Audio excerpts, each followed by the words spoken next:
Привет, привет, привет, привет, мои подписчики, мои студенты, мои коллеги и просто все те, кто любит зайти на мой канал и посмотреть мои видео. Тема сегодняшнего урока, а я даже не знаю, как ее назвать на самом деле. В общем, помните, недавно у меня вышло видео, и я там говорила о том, что в русском языке мало гласных звуков. Так вот, в этом видео, скажем так, я немного лукавила.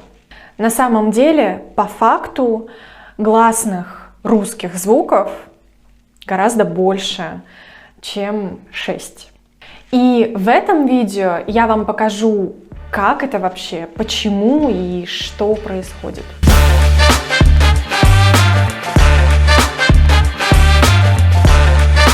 Перед тем, как мы перейдем к мясу этого видео, давайте повторим с вами два очень важных пункта. Первое. Вот эта буква читается как А. Если мы перед этим звуком А произнесем звук Й, получится звук Я. Вообще это как бы два звука вместе. И для этого созвучия у нас есть отдельная буква в русском алфавите. Буква Я. Эта буква читается как О. Если мы перед этим звуком О произнесем Й, получится уже созвучие Ё, для которого у нас тоже есть отдельная буква в алфавите. Буква Ё. Это буква У плюс Я, Ю. Для этого тоже есть отдельная буква. И, наконец, звук Если мы к нему прибавим звук Е перед ним, получится созвучие Е. И для этого созвучия тоже есть отдельная буква. Вторая важная вещь, которую нужно держать в голове. В русском алфавите нет специальных знаков для обозначения мягких согласных. Хотя мы с вами об этом говорили, мягкие согласные в русском языке – это важно. Одним словом, так. Но, несмотря на то, что нет специального обозначения для мягкого согласного, мы все-таки как-то можем понять, что вот здесь произносится мягкий согласный, а здесь произносится твердый согласный. Как мы это понимаем? Правильно. Если вы смотрели мои предыдущие видео, вы это знаете наизусть. Если после согласного стоит знак Я, Ё, Ю, Е, И или мягкий знак, то этот согласный, который идет перед этими знаками, читается как мягкий. То есть согласный звук как бы впитывает вот этот призвук Е в начале звуков Е, Ю, Ю, Я и становится мягким. Когда мы пытаемся передать письменно, визуально, как произносится слово, другими словами, когда мы составляем транскрипцию какого-то слова, вот эти знаки Я, Ё, Е, Ю, они не используются в транскрипции, потому что это сложные звуки. Вместо них обычно используются простые Е, А, Е, О, Е, У, Е, Э. Именно из-за этого принято считать, что в русском языке только 6 согласных звуков. Вот к этим А, О, У, Э прибавляется еще И. Итого получается 6. А вот теперь начинается мясо этого видео. Зовите всех к экрану. Зовите. Сейчас будет очень шокирующая информация. Давайте с вами возьмем для примера вот этот ряд слов. Сейчас я прочитаю медленно одно за другим. А вы сравните, пожалуйста, гласные звуки в этих словах. Пер, пел, петь, пить. Наверное, вы без труда различаете звуки в первом и последнем словах. Пер, пить. Очевидная разница, да? П, широкий, пи, пить. И узкие, к тому же п и т мягкие.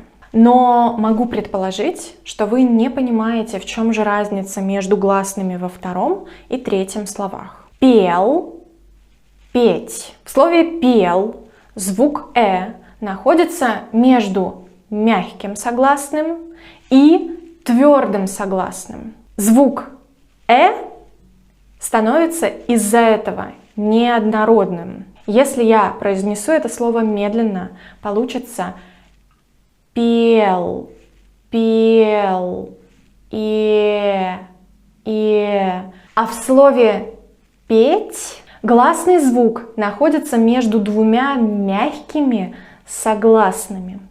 И он гораздо более закрытый, чем в предыдущем примере. Он закрытый и однородный. Петь, петь. Хорошая новость состоит в том, что эта разница между полузакрытым и закрытым не смыслоразличительная в русском языке, в отличие от венгерского и французского, например. Плохая новость состоит в том, что незнание этой особенности добавляет вам акцент, и в некоторых случаях такая ошибка может мешать вашему собеседнику, носителю языка, понять вас. Давайте в качестве примера возьмем еще один ряд слов подобных. Сэр, сел, сель, сила. Чувствуете эту градацию звуков? Вот так вот. И это мы с вами разобрали только звук который может быть открытым, может быть закрытым, может быть полуоткрытым. В венгерском, во французском языках эта разница смыслоразличительная, и русским людям очень трудно, кстати, говорю по своему опыту, слышать эту разницу. И даже если мы ее слышим, нам стоит титанических усилий эту разницу воспроизвести. Нужно прям задуматься, вспомнить, какой же там звук на этом месте. И только потом сделать еще усилия вот здесь, не только здесь, но и здесь, и выдать правильный звук. Именно поэтому по-венгерски я говорю пока по слогам. Если вдруг там есть вот эти разные гласные, то я очень медленно соображаю, где какой гласный. Ну а теперь оставлю вас наедине с этой шокирующей информацией.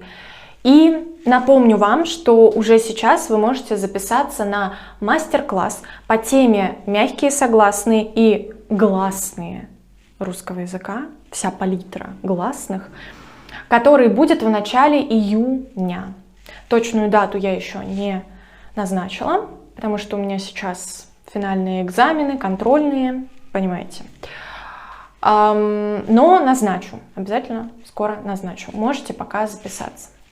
Формы в описании. А на этом я прощаюсь с вами. До скорых встреч. Благодарю вас за просмотр, за внимание и за вашу поддержку. Пока-пока.